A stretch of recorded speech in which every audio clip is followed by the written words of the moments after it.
Eita, menino, que eu vou pegar um peixe aqui agora. Meu pai não deixou eu pegar peixe lá. Eu vim foi pro rio pegar peixe. Eita. Agora eu pego meu peixe. Vamos ver aqui como é que vai ser. Ela tá com eu quero a grandona. A grandona. Vale. Diga logo onde é que tá a grandona.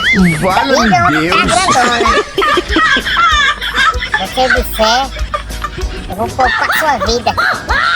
Se não, você vai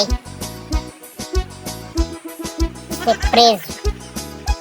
Até você dizer onde tá a grandona. Fale logo. Aonde é que tá a grandona?